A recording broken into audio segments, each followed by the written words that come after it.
Machine కుట్టడం పూర్తి చేసి కూతురు దగ్గరికి వచ్చింది శారదమ్మ. మనసులో ఎన్ని బాధలున్నా పైకి మాత్రం ఎంతో నిబ్బరంగా ఉంటుందామె. కర్తవ్యం ఆలోచించి ధైర్యంగా ముందడుగు వేయాలి గాని దిగాలు పడిపోయి చేయగలిగిందేముంది అని ఆమె అభిప్రాయం. ఆ ఆత్మవిశ్వాసంతోనే బండి జాగ్రత్తగా లాక్కొస్తోంది. మిషన్ మీద రోజుకి 5-10 వస్తుంటాయి. బట్టలు బాగా కుట్టడం, డబ్బుకి ఒత్తిడి చేయకపోవటం, అందరినీ చిరునవ్వుతో పులకరించటం, యోగక్షేమాలు కనుక్కోవటం లాంటివి సాటి ఆడవాళ్ళని బాగా ఆకర్షించాయి. చుట్టుపక్కల ఆడవాళ్లంతా శారదమ్మ చేతే బట్టలు కుట్టిస్తుంటారు. ప్లాస్టిక్ వైర్ బుట్టల వల్ల కూడా ఆదాయం పర్వాలేదు. వారానికోసారి ఫ్యాన్సీ షాపుల వాళ్ళు తమ ఏజెంట్లని పంపిస్తుంటారు. డబ్బు ముట్ట చెప్పి శారదమ్మ అల్లిన బుట్టలు తీసుకెడుతుంటారు. శారదమ్మ భర్త దేశ సంచారి. ఇదివరకు 3-4 రోజులకు ఒక్కసారైనా ఇంటికి వచ్చి ప్రెజెంట్ వేయించుకుని వెడుతుండేవాడు. ఈ మధ్య 2 నెలల నుండి అతడి జాడ తెలియటం లేదు. అయితే బతకడానికి మాత్రం డోకా లేదతడికి. వచ్చిరాని హస్త సాముద్రిక విద్య ఉంది చేతిలో. దాన్ని మాటల గారడీతో క్యాష్ చేసుకోగలడు. రోజుకి తన ఖర్చులకి సంపాదించుకోగలడు. మొదట్లో భర్త ప్రవర్తనకి బాధపడింది శారదమ్మ. రాను రాను అలవాటైపోయి పట్టించుకోవటం మానేసింది. వస్తే అన్నం పెడుతుంది కట్టుకున్న నేరానికి. గట్టిగా అడిగితే 5-6 ఇస్తుంది. రాకపోతే అతడి గురించి ఆలోచించి మనస్సు పాడు చేసుకోదు. ఆమె ఆశలన్నీ కూతురు మీదే. అనురాధ కోసమే బతుకుతోంది శారదమ్మ. 10 గంటలయ్యిందమ్మా, చదువు చాలే, పడుకో ఆప్యాయంగా కూతురు తల నిమిరింది శారదమ్మ. అనురాధ కూర్చున్న కుర్చీ, దాని ముందున్న టేబులు వార్నిషు లేక వెలవెలబోతున్నాయి. తమ జీవితాలలాగే ఉన్నాయి అవి కూడా అనుకుంది శారదమ్మ. పరీక్షలు ఇంకా 2 నెలలే ఉన్నాయమ్మా, బాగా చదవకపోతే ఎలా? తల్లి వైపు ప్రేమగా చూస్తోంది అనురాధ. తండ్రి అప్రయోజకుడైనా తన బంగారు భవిష్యత్తు కోసం ఎంతో శ్రమిస్తున్న తల్లిని చూస్తే ఆమెకెంతో గౌరవం. నీకు ఫస్ట్ మార్కులే వస్తాయి కదమ్మా, అంతగా కావాలంటే తెల్లవారుజామున 4 లేపుతాను. లేచి చదువుకో. రాత్రులు ఎక్కువగా చదివితే ఆరోగ్యం పాడవుతుంది. అసలే నీ అందం చూసి నలుగురు కళ్ళల్లో నిప్పులు పోసుకుంటున్నారు. రా పడుకుందాం ఆప్యాయంగా అంది. తల్లి ఎంతగా చెప్తుంటే బాగుండదని పుస్తకం మూసి లేచింది అనురాధ. కూతురి భుజం మీద చెయ్యి వేసి ప్రేమగా నడిపించుకు వెళ్ళింది శారదమ్మ. 2 నులక మంచాల మీద దుప్పట్లు పరిచి ఉన్నాయి. అవే వారిద్దరికీ హంసతూలికా తల్పాలు. శారదమ్మ తలుపులన్నీ సరిగ్గా వేసున్నాయో లేదో మరోసారి చూసొచ్చి లైట్ ఆర్పేసింది. ఆమెకి టెన్షన్గా తెల్లవారుజామున 4 గంటలకు మెళకువ వచ్చేస్తుంది. మంచాల మీద పడుకున్నారు తల్లి కూతుళ్ళిద్దరూ. నీ బియ్య అయిపోగానే మన కష్టాలు ఒడ్డెక్కుతాయిలే తల్లి అంది శారదమ్మ. ఆమె ఆశావాది. అనురాధ ఏమీ మాట్లాడలేదు. ఆమె మనస్సు ఏదో ఆలోచిస్తోంది. తల్లి చెప్పిన కష్టాలు తీరేలోగా తమకి కొత్త కష్టాలు రాకూడదు. దానికామె భగవంతుడిని ఎన్నో విధాలా ప్రార్థిస్తోంది. కూతురు జవాబు చెప్పకపోయేసరికి కాసేపు మౌనంగా ఉండిపోయింది శారదమ్మ. మిషన్ కుట్టి ప్లాస్టిక్ బుట్టలల్లి ఆమెకు చాలా బడలికగా ఉంది. నిద్రాదేవి ఒళ్ళో సోలిపోవటానికి సిద్ధంగా ఉందామె. అమ్మా, మనం ఈ ఇల్లు మార్చేద్దామమ్మా, నాకిక్కడేం బాగుండలేదు అంది అనురాధ. ఇంత సౌకర్యం గల ఇల్లు ఇంత తక్కువ అద్దెకు పట్టడం మొత్తం మీద ఎక్కడా దొరకదమ్మా. ఇల్లు మారితే ఇబ్బంది పడిపోతాం. ఈశ్వరయ్య గారు మంచివారు గనుక ఇచ్చారు అంటూనే నిద్రలోకి జారిపోయింది శారదమ్మ. అమ్మా అమ్మా అంటూ 2 సార్లు నెమ్మదిగా పిలిచింది. దానికి సమాధానంగా శారదమ్మ గురక సన్నగా వినిపించింది. ఆమె చిన్నారి బుర్రలో ఎన్నో సంఘటనలు రీలుగా తిరుగుతున్నాయి. నాన్న రాని ఈ 2 నెలల కాలంలో ఎలాంటి సంఘటనలు జరిగాయి? ఎన్ని సంగతులు తెలుసుకుంది తను? ఆమెకు నిద్ర పట్టడం లేదు. మంచం మీద అసహనంగా దొర్లుతోంది అటూ ఇటూ. తెరలుగా జ్ఞాపకాలు దాడి చేస్తున్నాయి. ఒకరోజు సాయంత్రం 6 గంటలయ్యింది. అమ్మ మిషన్ కొడుతోంది. తను దీక్షగా చదువుకుంటోంది. శారదమ్మ గారు అంటూ వచ్చింది కామాక్షి. రా కామాక్షి రా, వంట అయిందా? ఆప్యాయంగా పులకరించింది అమ్మ మిషన్ ఆపి. ఒక్క చారు పెడితే వంట అయిపోయినట్టే. ఈశ్వరయ్య బాబాయ్ గారికి చారు చాలా ఇష్టం. సమయానికి కరివేపాకు అయిపోయింది, అందుకని అంది కామాక్షి. శారదమ్మ ఉంటున్న పోర్షన్ వైపు పెరట్లో కరివేపాకు చెట్టుంది. వెళ్ళు, నీకు కావలసినంత కోసి తెచ్చుకో అంది అమ్మ. అలాగే చేసింది కామాక్షి. గుప్పెడు కరివేపాకు రెబ్బలతో తిరిగొస్తూ, రేపు శనివారం కదా, ఈశ్వరయ్య గారు గొప్ప భజన కార్యక్రమం ఏర్పాటు చేశారు. సాయంత్రం 6 నుండి రాత్రి 10 గంటల వరకు ఉంటుంది భజన. బుద్ధాం నుండి రామశరణ్ అని ఓ స్వాముల వారు వచ్చారట ఊళ్ళోకి. వారు కూడా పాల్గొంటారు భజనలో. ఈ పేటలోని చాలామంది స్త్రీ పురుషులు వస్తున్నారు కూడాను. మీ ఇద్దరినీ తప్పక రమ్మనమని చెప్పమన్నారు ఈశ్వరయ్య బాబాయ్ గారు. చూస్తున్నావుగా కామాక్షి, నాకు ఈ విషయంతో తీరదు. అమ్మాయికి చదువు ఎలా చెప్పు అంది అమ్మ మొహమాట పడుతూ. జీవితంలో భక్తి ఒక్కటే కాదు ముఖ్యం శారదమ్మ గారు, భక్తి కూడా. ఏమంటావు అనురాధ? తను నవ్వి ఊరుకుంది సమాధానంగా. ఈ మిషన్ కుట్టులు, ఈ చదువులు ఎప్పుడూ ఉండేవే. భక్తి మనం కావాలనుకుంటే రాదు. స్వార్థం, కుళ్ళు విచ్చలవిడిగా నాట్యం చేస్తున్న ఈ రోజుల్లో భక్తి కోసం, ముక్తి కోసం జీవితాన్ని అంకితం చేసి పాటుపడి తోటివారికి కూడా దారి చూపే ఈశ్వరయ్య బాబాయ్ గారు లాంటి మహనీయులు ఎంతమంది ఉన్నారు. ఆయన ముఖం, దాని మీద పెట్టిన గోవిందనామాలు సాక్షాత్తు శ్రీ వెంకటేశ్వర స్వామిని గుర్తు చేస్తాయి. ఆయన కట్టుకున్న హరిరామ హరే కృష్ణ పంచ మీద వేసుకున్న అదే రకం కండువా మూర్ఘత్వంతో కొట్టుమిట్టాడుతున్న ప్రజానికానికి భక్తి మార్గాన్ని ప్రబోధిస్తాయి. పైగా ఆయనది ఎంత విశాల హృదయం, ఎంత ఉదార హృదయం. ఉదాహరణకి నన్ను మిమ్మల్ని తీసుకోండి. నా పాలన పోషణ పూర్తిగా చూస్తున్నారు కదా. మీకు ఇల్లు అతి చవకగా ఇచ్చారు కదా.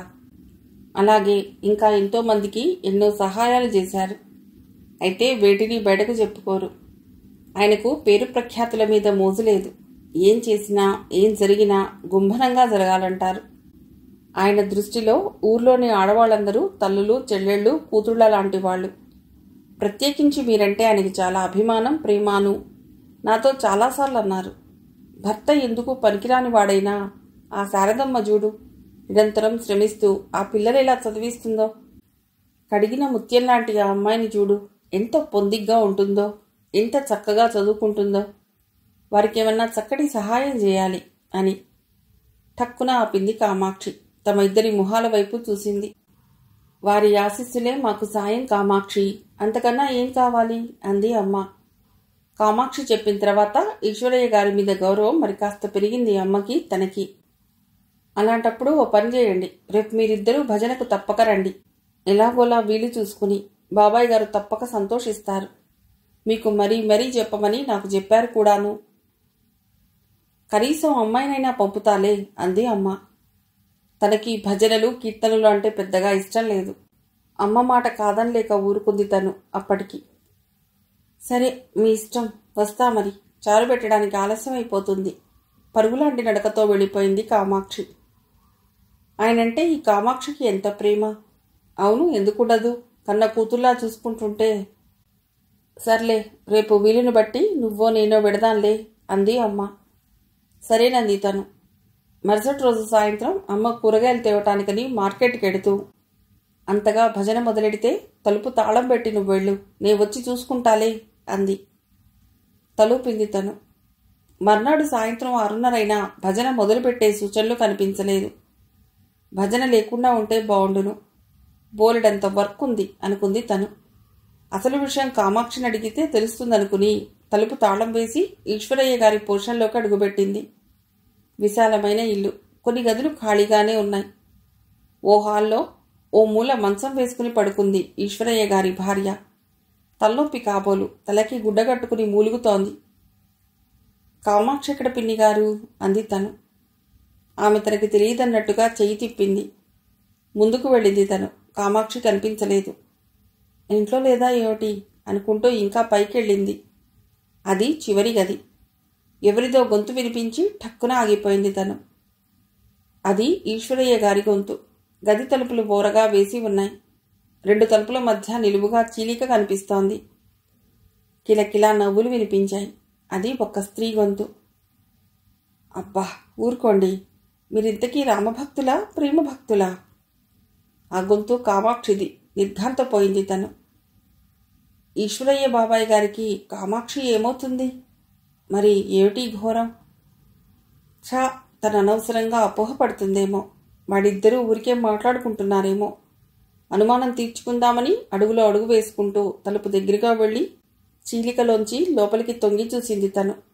అంతే, ఒక్కసారిగా నివ్వెరపోయింది. తన కాళ్ళ కింద భూమి కంపించినట్టు ఫీల్ అయింది. కామాక్షి ఈశ్వరయ్య కౌగిల్లో నలిగిపోతోంది. ఇద్దరూ ఈ లోకాన్ని మర్చిపోయి వినువీధుల్లో విహరిస్తున్నట్టుగా ఉన్నారు. అచేతనంగా అలాగే ఉండిపోయింది తను. తనను గురించే మాటలు సాగుతున్నాయి లోపల. ఎంత వద్దనుకున్నా అవి తన చెవిలో పడుతూనే ఉన్నాయి. ఏం కామాక్షి, ఎంతవరకు వచ్చింది నీ ప్రయత్నం? ఆ అనురాధని నా ఒళ్ళో పడుకోబెట్టే శుభగడియ ఎప్పుడు? నీ బహుమతి నీకుంటుంది తెలుసా? ఓ ఈశ్వరయ్యా, కొంచెం ఆగవయ్యా నాయనా. ఇప్పుడే అన్నప్రాసన మొదలెట్టాను. ఆవకాయ తినిపిస్తానంటే వ్యవహారం బెడిసిగొడుతుంది. అయినా ఈ భక్తి ముసుగులో ఆ పాడు పనులేమిటి? కామాక్షి బుగ్గల నిండా ముద్దులు కురిపించాడు ఈశ్వరయ్య. ఓసి పిచ్చి మొద్దు, ఇలాంటి ముసుగులు లేకపోతే ఈ సంఘం మనల్ని బతకనిస్తుందేమిటే? పిచ్చి కుక్కరి కొట్టినట్టు కొడుతుంది. బాబాయ్ గారు అనబట్టేగా నువ్వు నా పక్కలో చేరినా ఎవరికి అనుమానం రాకుండా ఉంటోంది. అలాగే రక్తి తీరాలంటే భక్తి ముసుగు వేసుకోక తప్పదు. ఈ హరేరామ వస్త్రాలున్నాయి చూడు, నా బోటివాడి కామలీలకి కవచం లాంటివనుకో. అంటే ఇలా హరిరామ కాషాయ వస్త్రాలు ధరించిన వాళ్ళందరూ దొంగ భక్తులేనా అయ్యగారు? ఈశ్వరయ్యని ఇంకాస్త దగ్గరగా హత్తుకుంది కామాక్షి. ఈ సమాజంలోని భక్తులందరూ నాలాంటి వాళ్ళెలా అవుతారు? ఎందరో మహానుభావులు ఉన్నారు. వాళ్ళని తలుచుకునే అర్హత కూడా మనకి లేదు. ఈ చక్కటి సమయంలో అదెందుకు గాని? అన్నప్రాసన చేశానన్నావు, ఏం చేశావేమిటి? ఏముంది, మీ గురించి అతి మంచిగా చెప్పి అరగంట తెగ పొగిడాను. మీరు భక్తాగ్రేసర్లని ధార్మికులని నూరిపోశాను.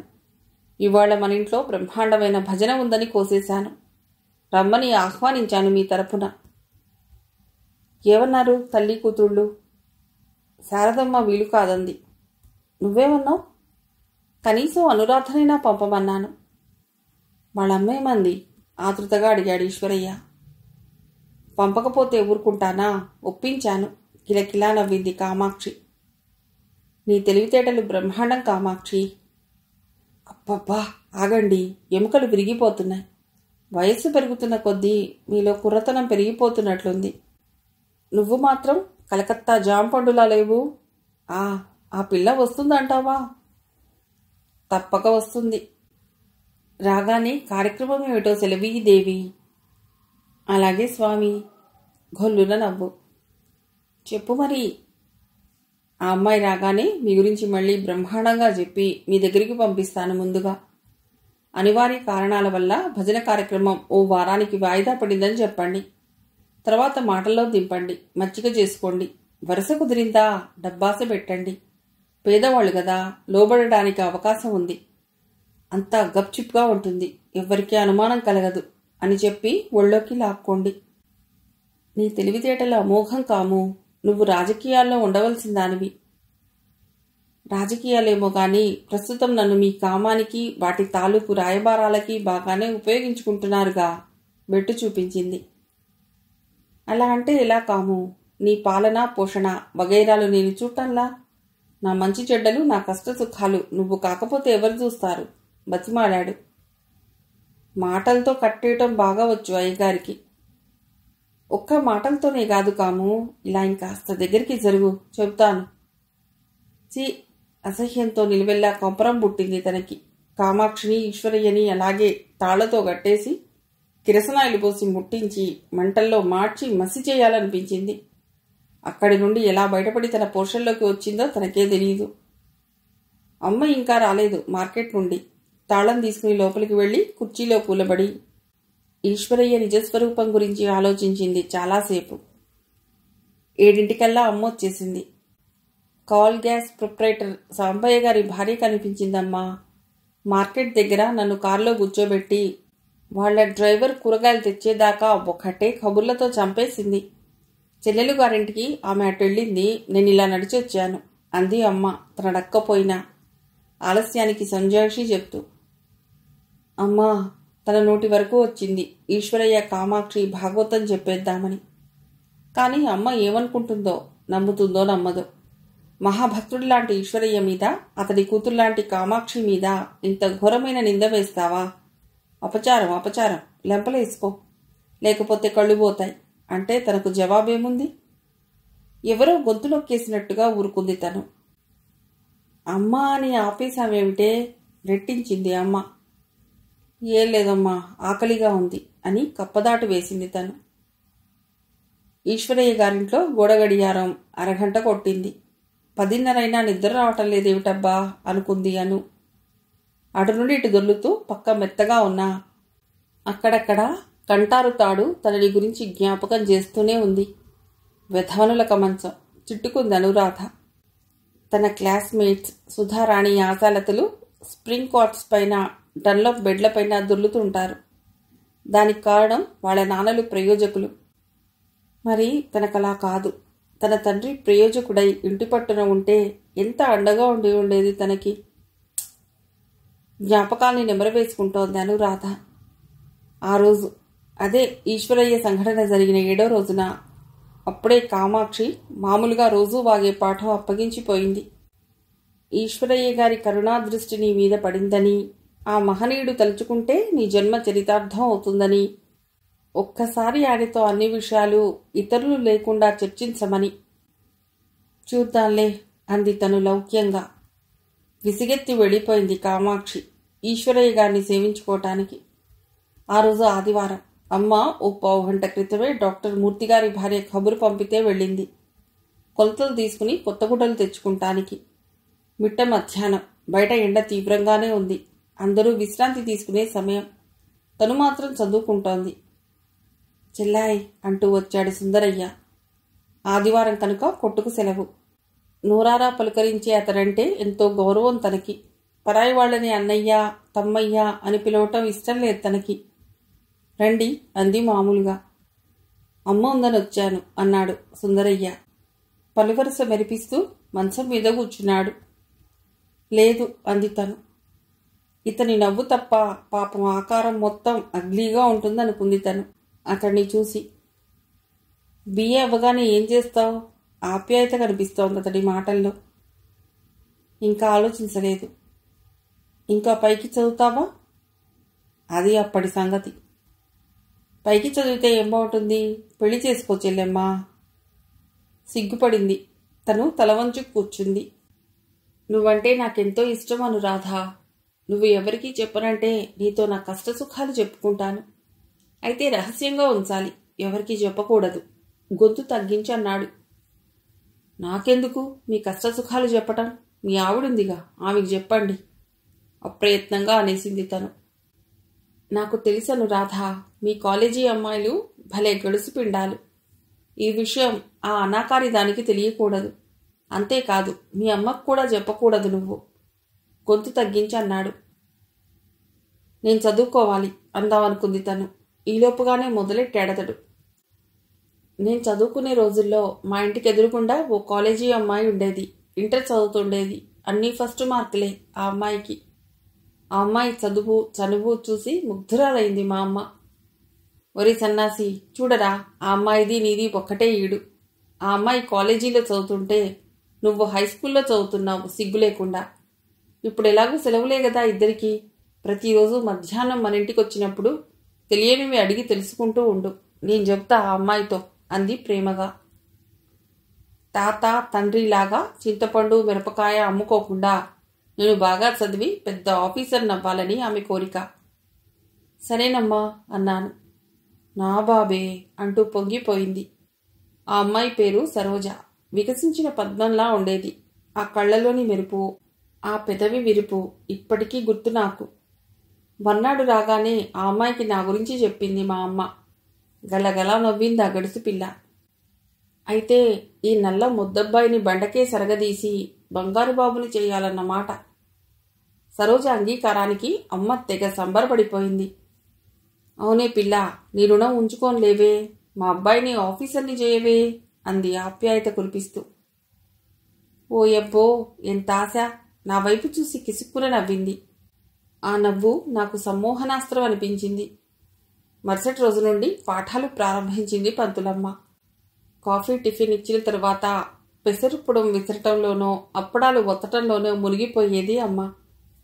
పంతులమ్మ గారి పాఠాల మీద కన్నా ఆమె అందమైన జుట్టు మీద, మిళమిళలాడే కళ్ళ మీద, గుండ్రని పెదవుల మీద, మెడ కింద ఎత్తుపల్లాల మీద ఉండేది నా దృష్టి. ఏమిటలా తినేసేలా చూస్తావు అని నన్ను బెదిరిస్తుండేది అప్పుడప్పుడు. జారిన ఆమె పయ్యెదకేసి చూస్తూ చిలిపిగా నవ్వేవాణ్ణి నేను. ధ్యాస పాఠం మీద పెట్టుకో, ఎక్కడో కాదు అని మందలించేది పవిట సర్దుకుంటూ. సుందరయ్య గారు అంది తను గట్టిగా. పైకి అంత మంచిగా కనిపించే ఈ సుందరయ్య అంతరంగం ఇంత చెదలు పట్టిందా అని ఆశ్చర్యపోయింది. సుందరయ్య తనని లక్ష్యపెట్టలేదు. చెప్పుకుపోతూనే ఉన్నాడు ప్రవాహంలా. ఓ 10 రోజులు గడిచాయి అనురాధ. నేను చొరవ తీసుకోవటం మొదలెట్టాను. పొరపాటున తగిలినట్టుగా భుజాల్ని తాకానోసారి. ఆమె గమనించలేదు. గమ్మత్తుగా వీపుని నిమిరాను మరోసారి. యాంత్రికంగా విదిలించుకుంది. చల్లకొచ్చి ముంత దాచటం ఎందుకన్నట్టుగా తొడమీద చేయి వేశాను ఇంకోసారి. ఆమె మత్తుగా నవ్వింది. ఆ నవ్వులో ఆహ్వానం కనిపించింది నాకు. నేను అదోలా నవ్వాను. ఇంకా బాగా నవ్వు అంది చిలిపిగా. అలాగే చేశాను. ఇంకా దగ్గరికి రా అంది. నా ఒళ్ళు పులకించిపోయింది. ప్రేయసి పిలుపు పురస్కరించుకుని ఆమె దగ్గరగా వెళ్ళి బలంగా కౌగిలించుకున్నాను. మరుక్షణంలో ఏం జరిగిందో నువ్వూహించగలవా అనురాధ? సుందరయ్య గారు, ఇక ఆపండి. మీరిలాంటి వారని తెలిస్తే అసలు లోనికే రానిచ్చేదాన్ని కాదు. పెళ్లిగాని ఓ ఆడపిల్లతో ఇలాంటి మాటలు చెప్పడానికి మీకు సిగ్గులేదు? కోపంగా అంది తను. సుందరయ్య అదోలా నవ్వాడు. ఎవరూ లేరుగా అనురాధ. ఆ కాస్త కూడా చెప్పని. భలే మజాగా ఉంటుంది అంటూ కొనసాగించాడు. అంతే, నా చెంప చెళ్ళుమంది, నా గూబ గుయ్యమంది. ఇదేమిటి సరోజా, ఇదా నువ్విచ్చే బహుమతి అన్నాను చెంప తడుముకుంటూ. ఇంకేమిస్తాననుకున్నావు? నీ పాత చింతపండు మొహం చూసి అని కస్సుమని ఆమె ఇంట్లోకి పారిపోయింది. మరుసటి రోజు మధ్యాహ్నం మా ఇంటికి వచ్చింది కానీ నాతో మాట్లాడలేదు. నేను బింకంగానే ఉన్నాను. అలా 3 రోజులు గడిచాయి. 4వ రోజున నిలేశాను సరోజని. ఇదేమన్నా నీకు న్యాయంగా ఉందా? నువ్వు నాతో మాట్లాడకపోతే నేను చచ్చిపోను అన్నాను. ఈ వట్టి కబుర్లకేం గాని అంటూ నా జేబు చూసింది. టెర్లిన్ షర్ట్లోంచి 10 రూపాయల నోట్లు కనిపిస్తున్నాయి. ఆమె మొహంలో వెలుగు. నాకేమీ అర్థం కాలా. క్వశ్చన్ మార్క్ మొహం పెట్టాను. వట్టి మట్టి బుర్రా, నాతో రా అంది చొరవగా. మంత్రముగ్ధుడిలా ఆమె వెంట నడిచాను. క్రితం రాత్రి ఒత్తిడి చేసుకుంటానని చాలాసేపు మేల్కుందా అమ్మ. దాని ఫలితంగా గుర్రు కొట్టి నిద్రపోతోందప్పుడు. అమ్మని దాటి మరో గదిలోకి తీసుకుపోయింది సరోజ నన్ను. నువ్వు వట్టి బేబసుగాడివా అంది కింది పెదవిని పంటితో నొక్కుతూ. కాదు అన్నాను నివ్వెరపోయి. తగుల్బాజీవా? కాదు. అయితే ఆ తలుపు గడియబెట్టిరా, మీ అమ్మ లేచినా పర్వాలేదు అంది. తలుపు గడియబెట్టగానే భయం పట్టుకుంది నాకు. మొన్నటిలా చెంప పగలగొట్టదు గదా. నీ జేబులో ఎంతుంది డబ్బు? లెక్క పెట్టాను. 100 రూపాయలుంది. అమ్మ నా విషయంలో చాలా లిబరల్. ఇలా ఇవ్వు. ఇచ్చాను. ఆమె ఆ 10 రూపాయల నోట్లని జాకెట్లో దోపుకుంది. నేను పెదాలు తడుపుకుంటున్నాను. ఇక వెళ్ళిరా అంది కళ్లలో నిప్పులు కురిపిస్తూ. కుంగిపోయాను నేను. పకాన్న నవ్వింది సరోజ. ఆ సమయంలో ఆమె మూర్తీభవించిన ప్రేమదేవతలా ఉంది. కానీ ఏం లాభం? మరి ఆ నవ్వేమిటి? నన్ను వాజమ్మగా నిరూపించడానికి కాకపోతే? కోపంగా 4 కడిగేద్దాం అనుకున్నాను. వెళ్ళిపోమంటే వెళ్ళిపోవటమేనా? కొంటెగా అడిగింది. నా తల తిరిగిపోయింది.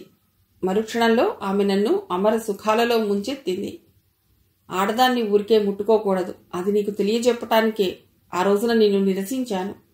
ఇప్పుడు నీ ముచ్చట తనివి తీరా తీర్చుకో అంది నన్ను మరింత హత్తుకుంటూ. భరించలేకపోతోంది తను. సుందరయ్య మీద విపరీతమైన జుగుప్స కలిగింది. సుందరయ్య గారు, ఛీ, ఏం మాటలివి? దయచేసి వెళ్ళిపోండి మీరిక్కడి నుండి అంది కళ్ళ నిండా అసహ్యం కురిపిస్తూ. తన ధోరణి మానలేదు సుందరయ్య. ఎందుకు చెప్తున్నానంటే అనురాధ, మీ కాలేజీ అమ్మాయిల ఫోజు నాకు బాగా తెలుసు. ముందే బెట్టు, ఆ తర్వాత ఆ మగవాణ్ణి వదిలిపెడితే ఒట్టు వికటంగా నవ్వాడు. సుందరయ్య గారు, ఎవరో ఓ దౌర్భాగ్యురాలు చెడిపోయిందని కాలేజీ అమ్మాయిలంతా అలాగే ఎందుకుంటారు?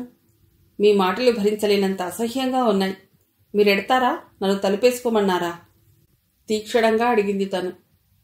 ఇదిగో ఇవి తీసుకుని నన్ను కూడా లోపల నుంచి తలుపువే, మజాగా ఉంటుంది అని వెకిలిగా నవ్వాడు సుందరయ్య. అతడి చేతిలో 200 నోట్లు రెపరెపలాడుతున్నాయి. యు బ్రూట్ అని తిట్టింది తను. అయినా సుందరయ్య కదల్లేదు. రాతి బొమ్మల అలాగే నిల్చున్నాడు. పరిస్థితి రకాటంగా ఉంది తనకి. కొన్ని సెకండ్లలో ఆపద్బాంధవిలా వచ్చింది అమ్మ. ఏమిటవి అంది తీక్షణంగా. తను వణికిపోయింది. ఏం రభస జరుగుతుందోనని. ముఖకవళికలు మార్చేశాడు సుందరయ్య. ఏం లేదు శారదమ్మ పిన్ని, అర్జెంటుగా చిల్లర కావలసి వచ్చి నువ్వున్నావేమోనని వచ్చాను. లేవంటోంది చెల్లాయి. చిల్లరుందా నీ దగ్గర అన్నాడు ఏమీ ఎరగని వాడిలా. చిల్లర లేదని చెప్పింది అమ్మ. వెంటనే వెళ్ళిపోయాడు సుందరయ్య. ఆపద తప్పిపోయినందుకు తేలిగ్గా నిట్టూర్చింది తను. సుందరయ్య విషయం అమ్మకి చెప్తే బాగుండదేమోననిపించి ఊరుకుంది తను. మిగిలిన కథ తర్వాతి భాగంలో.